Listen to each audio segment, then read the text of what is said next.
ಪಾವಗಡ ರಾಜಕೀಯದಲ್ಲಿ ಮಹಿಳಾ ಪ್ರಾತಿನಿಧ್ಯ ಹೆಚ್ಚಾದರೆ ಸಮಾಜದ ದಿಕ್ಕೇ ಬದಲಾಗುತ್ತದೆ. ಶಾಸಕ ಎಚ್.ವಿ. ವೆಂಕಟೇಶ್. ಪಾವಗಡ: ಮಹಿಳೆಯರು ಹೆಚ್ಚಿನ ಸಂಖ್ಯೆಯಲ್ಲಿ ರಾಜಕೀಯಕ್ಕೆ ಬಂದರೆ ಅವರು ಇಡೀ ಸಮಾಜದ ದಿಕ್ಕನ್ನೇ ಬದಲಾಯಿಸಬಲ್ಲರು ಎಂಬುದನ್ನು ಇತಿಹಾಸವೇ ಸಾಬೀತುಪಡಿಸಿದೆ ಎಂದು ಶಾಸಕ ಎಚ್.ವಿ. ವೆಂಕಟೇಶ್ ಅಭಿಪ್ರಾಯಪಟ್ಟರು. ಪಟ್ಟಣದ ಎಸ್ಎಸ್ಕೆ ಬಯಲು ರಂಗಮಂದಿರದಲ್ಲಿ ತಾಲೂಕು ಅಂಗನವಾಡಿ ನೌಕರರ ಸಂಘ ಹಾಗೂ ಮಹಿಳಾ ಮತ್ತು ಮಕ್ಕಳ ಕಲ್ಯಾಣ ಇಲಾಖೆ ವತಿಯಿಂದ ಗುರುವಾರ ಆಯೋಜಿಸಿದ್ದ ಅಂತಾರಾಷ್ಟ್ರೀಯ ಮಹಿಳಾ ದಿನಾಚರಣೆ ಹಾಗೂ ತಾಲೂಕಿನ ಸಾಧಕ ಮಹಿಳೆಯರಿಗೆ ಗೌರವ ಸನ್ಮಾನ ಕಾರ್ಯಕ್ರಮದಲ್ಲಿ ಮಾತನಾಡಿದರು.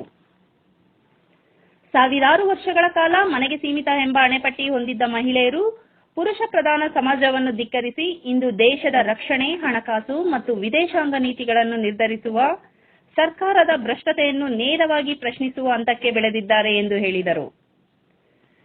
ಸ್ಥಳೀಯ ಸಂಸ್ಥೆಗಳಲ್ಲಿ ಈಗಾಗಲೇ 50% ಮಹಿಳಾ ಮೀಸಲಾತಿ ಇದ್ದು, ಸಂಸತ್ತು ಮತ್ತು ರಾಜ್ಯ ವಿಧಾನಸಭೆಗಳಲ್ಲಿ ಮಹಿಳೆಯರಿಗೆ 33% ಮೀಸಲಾತಿ ಒದಗಿಸುವ ಸಂವಿಧಾನದ 131ನೇ ತಿದ್ದುಪಡಿ ಮಸೂದೆ 2026 ಕುರಿತು ಲೋಕಸಭೆಯಲ್ಲಿ ಇಂದು ಸಂಜೆ ಮತದಾನ ನಡೆಯಲಿದೆ. ಈ ಕಾನೂನು ಜಾರಿಯಾದರೆ ಮುಂದಿನ ದಿನಗಳಲ್ಲಿ 33% ಮಹಿಳೆಯರು ಸಂಸತ್ತು ಮತ್ತು ವಿಧಾನಸಭೆಗಳಲ್ಲಿ ಸ್ಥಾನ ಪಡೆಯಲಿದ್ದಾರೆ ಎಂದು ವಿವರಿಸಿದರು. ತಾಲೂಕಿನ ಸಮಗ್ರ ಅಭಿವೃದ್ಧಿಗೆ, ಅದರಲ್ಲೂ ಶಿಕ್ಷಣ ಮತ್ತು ಮೂಲಭೂತ ಸೌಕರ್ಯಗಳಿಗೆ ಮೊದಲ ಆದ್ಯತೆ ನೀಡಲಾಗುತ್ತದೆ ಎಂದರು. ಪಾವಗಡ ಉತ್ಸವ ಘೋಷಣೆ: ಗ್ರಾಮ ಪಂಚಾಯಿತಿ ಮಟ್ಟದಲ್ಲಿ ಮಹಿಳೆಯರಿಗಾಗಿ ವಿವಿಧ ಸ್ಪರ್ಧೆಗಳನ್ನು ಏರ್ಪಡಿಸಿ ವಿಜೇತರಿಗೆ ಆಕರ್ಷಕ ಬಹುಮಾನ ನೀಡಲಾಗುವುದು. ಪಾವಗಡ ಉತ್ಸವ ಹೆಸರಿನಲ್ಲಿ ಮುಂದಿನ ದಿನಗಳಲ್ಲಿ ಮಹಿಳೆಯರ ಬೃಹತ್ ಸಮಾವೇಶ ನಡೆಸಿ ಸಾಧಕ ಮಹಿಳೆಯರಿಗೆ ಪ್ರಶಸ್ತಿ ವಿತರಿಸಲಾಗುವುದು. ಇದರ ನೇತೃತ್ವದಲ್ಲಿ ಸಿಡಿಪಿಒ ಸುನೀತಾ ವಹಿಸಬೇಕೆಂದು ಸೂಚಿಸಿದರು. ಕಾರ್ಯಕ್ರಮದಲ್ಲಿ ನೃತ್ಯ ಪ್ರದರ್ಶಿಸಿದ ಮಹಿಳಾ ತಂಡಗಳಿಗೆ ಶಾಸಕರು ಮತ್ತು ವೈಯಕ್ತಿಕ ಹಣದಿಂದ ತಲಾ 10,000 ರೂಪಾಯಿ ಪ್ರೋತ್ಸಾಹ ಧನ ವಿತರಿಸಿದರು.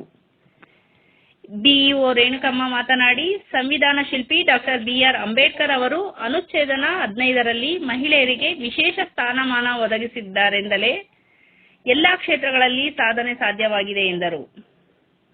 ಸಿಡಿಪಿಒ ಡಿಜಿ ಸುನೀತಾ ಮಾತನಾಡಿ, ಮಹಿಳೆಯರು ಈಗ ರಾಷ್ಟ್ರೀಯ, ಜನಾಂಗೀಯ, ಭಾಷಾವಾರು, ಸಾಂಸ್ಕೃತಿಕ, ಆರ್ಥಿಕ ಮತ್ತು ರಾಜಕೀಯ ಎಲ್ಲಾ ಕ್ಷೇತ್ರಗಳಲ್ಲೂ ತಮ್ಮದೇ ಛಾಪು ಮೂಡಿಸಿ ಪುರುಷರಿಗೆ ಸಮಾನರಾಗಿ ನಾರಿ ಶಕ್ತಿ ಪ್ರದರ್ಶಿಸುತ್ತಿದ್ದಾರೆ ಎಂದರು. ಕಾರ್ಯಕ್ರಮದಲ್ಲಿ ಮಾಜಿ ಪುರಸಭಾಧ್ಯಕ್ಷರಾದ ಜಿ. ಸುರೇಶ್ ಬಾಬು, ಪಿಎಚ್ ರಾಜೇಶ್, ತಾಲೂಕು ಪಂಚಾಯಿತಿ ಮಾಜಿ ಉಪಾಧ್ಯಕ್ಷ ಐಜಿ ನಾಗರಾಜು, ಗುತ್ತಿಗೆದಾರ ಹನುಮಂತರಾಯಪ್ಪ, ಎಸಿಡಿಪಿಒ ಸೈಯದ್ ರಕೀಬ್ ಉಲ್ಲಾ, ತಾಲೂಕು ಮಹಿಳಾ ಕಾಂಗ್ರೆಸ್ ಅಧ್ಯಕ್ಷರಾದ ಸುಮಾ ಅನಿಲ್, ಉಷಾರಾಣಿ, ಅಂಗನವಾಡಿ ನೌಕರರ ಸಂಘದ ತಾಲೂಕು ಅಧ್ಯಕ್ಷೆ ಸುಶೀಲಮ್ಮ, ಶಿವಗಂಗಮ್ಮ, ಆಹಾರ ಇಲಾಖೆಯ ಶಶಿಕಲಾ, ಪೊಲೀಸ್ ವೃತ್ತ ನಿರೀಕ್ಷಕರಾದ ಕೆ. ಸುರೇಶ್, ಸರಸ್ವತಮ್ಮ, ಸರೋಜಮ್ಮ ಮತ್ತಿತರರು. ಸುಶೀಲಮ್ಮನವರು, ಸಿದ್ದಗಮ್ಮ ಅವರು, ನಮ್ಮ ಗುಲ್ಜರ್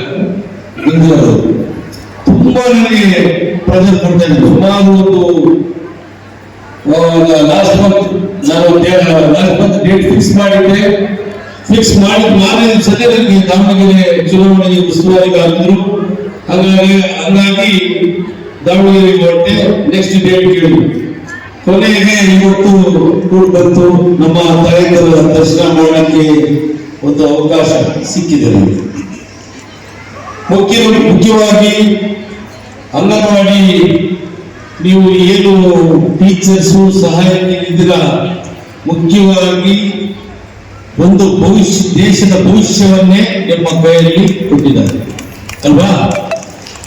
ಈಗ ನನ್ನಂತವ್ರು ಶಾಸಕ ಆಗ್ಬೇಕಂದ್ರೆ, ಇಂಜಿನಿಯರ್ ಆಗ್ಬೇಕಂದ್ರೆ, ಡಾಕ್ಟರ್ ಆಗ್ಬೇಕಂದ್ರೆ, ರಾಜಕಾರಣಿಗಳಾಗ್ಬೇಕಂದ್ರೆ, ಈ ಮಟ್ಟಿಗೆ ನಾವೆಲ್ಲ ಮಾಡ್ಬೇಕಂದ್ರೆ ಮುಖ್ಯವಾಗಿ ಅಡಿಪಾಯ ಅಂಗನವಾಡಿ ಕೇಂದ್ರಗಳಲ್ಲಿ ನೀವು ಹಾಕೊಟ್ಟಂತಹ ವಿದ್ಯೆ, ಅಲ್ಲಿ ಒಂದು ಶಿಸ್ತು, ನೀವು ಹಾಕೊಟ್ಟಂತಹ ರೂಟು ಈ ಮಟ್ಟದವರೆಗೂ ಬೆಳಕೊಂಡು ಬರಲಿಕ್ಕೆ. ಅಕ್ಷರ, ಅಕ್ಕರೆ, ಅನ್ನ. ಶಾಲೆಗೆ ಬಂದಂತ ಮಗು, ಅಂಗನವಾಡಿಗೆ ಬಂದಂತ ಮಗುವಿಗೆ ಮೊದಲು ನಾವು ಕೊಡಬೇಕಾಗಿರೋದು ಪ್ರೀತಿ, ಅಕ್ಕರೆ.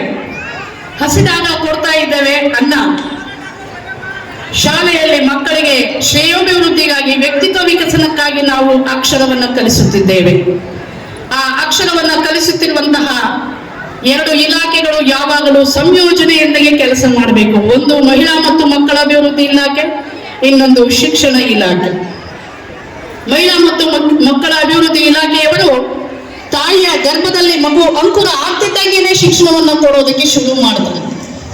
ಅವ್ರಿಗೆ ಯಾವ ಮಾತ್ರೆ ಕೊಡಬೇಕು, ಏನ್ ಇಂಜೆಕ್ಷನ್ ತಗೊಳ್ಬೇಕು, ತಿಂಗಳು ಹೇಗೆ ತಪಾಸಣೆ ಮಾಡ್ಕೋಬೇಕು ಅಂತ ನಮ್ಮ ಆಶಾ ಕಾರ್ಯಕರ್ತೆಯರು, ಅಂಗನವಾಡಿ ಕಾರ್ಯಕರ್ತೆಯರು ಎಲ್ಲರೂ ಸಹ ಆ ಒಂದು ತಾಯಿಯ ಒಂದು ಸೇವೆಯನ್ನ ಮಾಡ್ತಾರೆ. ಮಗು ಗರ್ಭಾಂಕರದಿಂದ ಹೊರಗಡೆ ಬಂದ್ಮೇಲೆ ಅಂಗನವಾಡಿಯಲ್ಲಿ ಮಗು ಕಲಿಯುತ್ತೆ ಅನ್ನುವಂತಹ ಒಂದು ನಿದರ್ಶನಗಳನ್ನು ನಮಗೆ ಪ್ರತಿ ಬಾರಿ ಕೊಡ್ತಾ ಬಂದಿದ್ದಾಳೆ.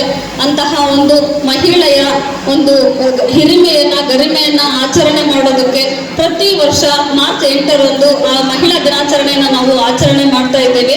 ಈ ವರ್ಷದ 2026ರ ಒಂದು ಮಹಿಳಾ ದಿನಾಚರಣೆಯನ್ನ ಏಪ್ರಿಲ್ ತಿಂಗಳಿನಲ್ಲಿ ಈಗ ಮಾಡ್ತಾ ಇದ್ದೇವೆ. ಅದಕ್ಕೆ